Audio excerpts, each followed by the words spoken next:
sino por su situación y por su propia vida.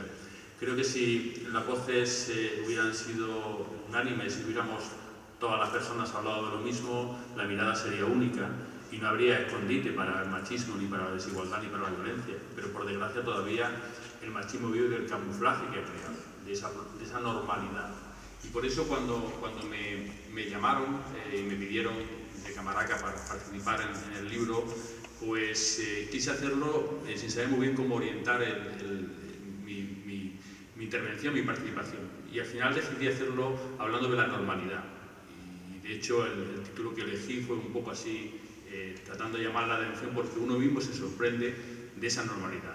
Lo titulé así, la increíble pero cierta normalidad de la violencia de género. No tanto como indico, no tanto como una llamada de atención, sino como un lamento casi, porque es terrible que tengamos que hablar de normalidad cuando hablamos de violencia de género, como fue terrible mi primer impacto con la violencia, mi primer contacto con la violencia de género, es decir, un médico forense que se supone que es el especialista que la nación, que el Estado forma para abordar los resultados de la violencia de todo tipo, entre ellos la violencia de género, cuando empezó a trabajar como médico forense en el 88 y vio a una primera mujer víctima de violencia, pues cuando esa mujer le dijo, mi marido me pega lo normal, pero hoy se ha pasado, pues no sabía de qué estaba hablando, porque no lo había estudiado como médico y porque tampoco en esa formación de hiperespecialista para abordar la violencia había conocido la violencia contra las mujeres. Y ahí fue cuando dije, bueno, esto hay que conocerlo, hay que estudiarlo y hay que profundizar en él.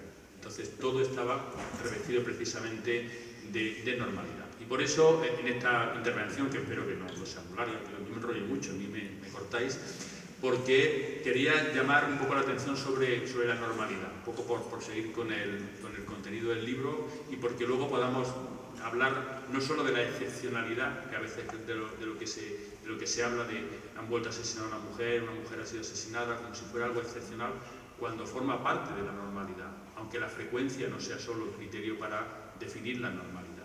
Muchas veces cuando estaba en el ministerio me preguntaban algún periodista, ¿y por qué siguen asesinando a las mujeres? Y yo decía, ¿y por qué no van a asesinar a las mujeres?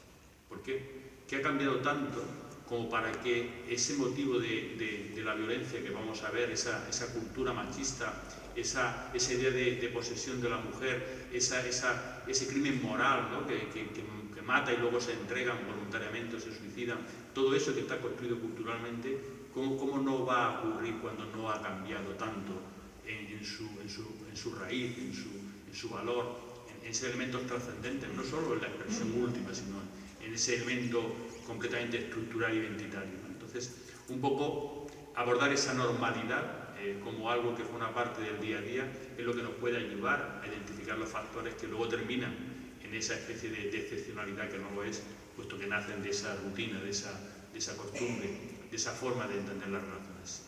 Y algo de normalidad es cuando hablamos de violencia de género y estamos hablando de que 60 mujeres son asesinadas cada año y 700.000 son maltratadas. Los datos son objetivos y los tenemos en diferentes estudios.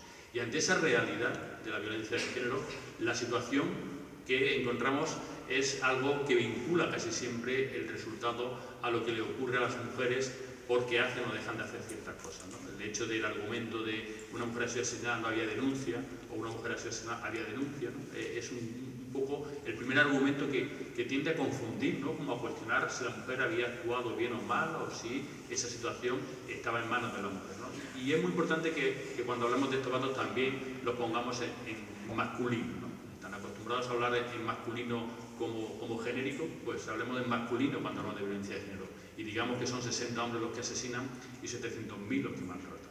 Y esa es un poco lo que define la expresión de la violencia de género. Pero la normalidad, cuando nos vamos al CIS, el último CIS, encontramos que el problema de la violencia de género, la violencia contra la mujer, solo es un problema grave para el 1,8% de la población. Esa es nuestra normalidad, que asesinen a 60 mujeres al año y que 700.000 sean maltratadas, solo es un problema grave para el 1,8% de la población. Pero además es un 1,8 tramposo, porque cuando nos vamos a los datos, ese 1,8% está configurado fundamentalmente por mujeres. Casi el doble de mujeres son las que piensan que esto es un problema grave. Luego es un problema que se vive como grave para las mujeres fundamentalmente. Y los hombres, que son los que causan el problema, no solo no lo consideran grave, sino que además se sienten como cuestionados por las propias iniciativas que se ponen en marcha para abordar la solución al problema. Luego,